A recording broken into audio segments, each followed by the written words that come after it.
Sur le pont légèrement verglacé de Tara, on se prépare. Bonnets, bottes et gants ont fait leur apparition. Le courant subantarctique impose à l'équipage depuis quelques heures ces conditions froides et humides. Ce matin, pour cette première station, on est par 60 degrés de latitude sud, aux portes du continent blanc. Ouais, on a enlevé les tongs et on a pris les... Là, il fait vraiment froid, là. Il fait 2 degrés. C'est un tout petit peu...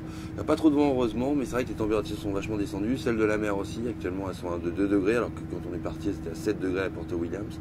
Donc c'est un ensemble de choses qui fait qu'il fait froid à bord. Mais bon, voilà, on va commencer à s'habituer.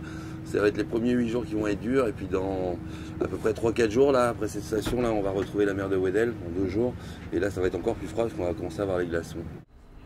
Pour les biologistes qui travaillent dans ce laboratoire humide sur le pont, l'une des grandes questions de ce legs en milieu polaire est la filtration de l'eau de mer. Sera-t-elle toujours possible avec des températures très basses négatives? Et pour la rosette, comment les capteurs réagiront-ils dans le froid? Avec un tel changement de climat, c'est une nouvelle aventure scientifique qui commence pour Tara Océan.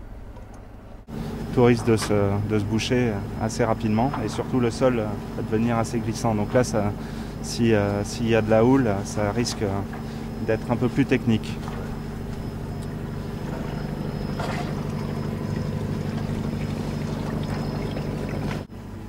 On ne sait pas encore comment ça va réagir parce qu'il n'y a pas beaucoup de monde qui est allé prélever aussi loin, aussi au sud. Pour cette première station de rodage, dans le passage de Drake, aucun problème. Le matériel et les hommes, tout aura bien fonctionné. Échantillonné à 19 reprises dans l'un des passages les plus redoutés du monde, c'est un moment rare, particulièrement quand on est chef de mission. On a eu vraiment beaucoup de chance parce qu'on a pu naviguer sous voile à bonne allure pour descendre jusqu'à cette position au sud du front polaire. Et là, on est déjà dans des eaux assez froides, hein, on est à moins de 2 degrés. Et la mer est calme, on travaille dans de bonnes conditions comme on travaillait au nord près de l'équateur. Donc on a vraiment beaucoup de chance en termes de conditions. Et donc c'est vraiment exceptionnel de pouvoir aussi travailler ici.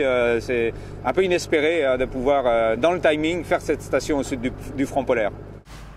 Les 2 prochaines stations auront lieu en mer de Weddell. Le but du jeu sera de prélever le plus près des glaciers du littoral antarctique sans se faire piéger par le pack.